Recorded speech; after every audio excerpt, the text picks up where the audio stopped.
iron with the lantern on top was called a lamppost. I recall it now. Yes. So do I now that you mention it. These branches feel a lot like... like coats, if you ask me. They are coats, Peter.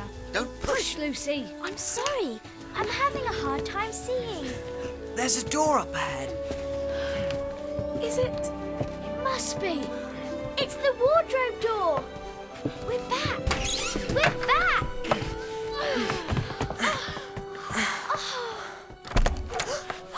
Will you children please be quiet? I'm giving a tour of the house.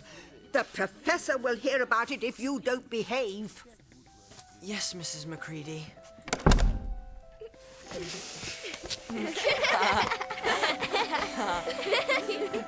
And that would have been the very end of the story if it hadn't been that they felt they really must explain to the Professor why 4 of the coats out of his wardrobe were missing. And the Professor, who was a very remarkable man, didn't tell them not to be silly or not to tell lies, but believed the whole story.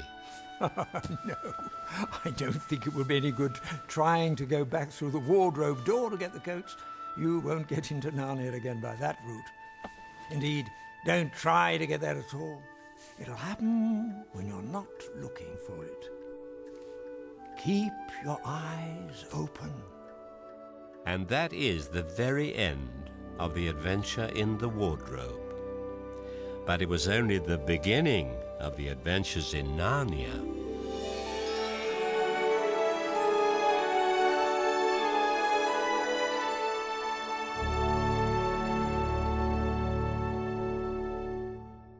It all began with a picture of a faun carrying an umbrella and parcels in a snowy wood, Jack Lewis said about The Lion, the Witch and the Wardrobe. It was a picture he'd had in his mind from the age of 16. Then, when he was 40, he decided to make a story out of it. He confessed that at first he wasn't sure where the story would go, but then suddenly, Aslan came bounding in. Jack was never sure why. He said that at the time he'd been dreaming about lions a lot for some reason. Whatever the reason, and wherever the inspiration came from, the world was happily treated to the 7 Chronicles of Narnia as a result. I hope you've enjoyed this dramatic retelling, and I invite you to join us again for more stories from this wonderful series. I'm Doug Gresham. The Lion, the Witch and the Wardrobe by C.S. Lewis was dramatized and directed by Paul McCusker. Sound design was by Mark Drury. Our producer was Dave Arnold. Music was composed and orchestrated by John Campbell. Our cast included Paul Schofield as the storyteller, David Suchet as Aslan, Elizabeth Council as the White Witch, Freddie Finlay as Peter, Catherine Suchet as Susan, Matthew White as Edmund, and Elizabeth Eaton as Lucy.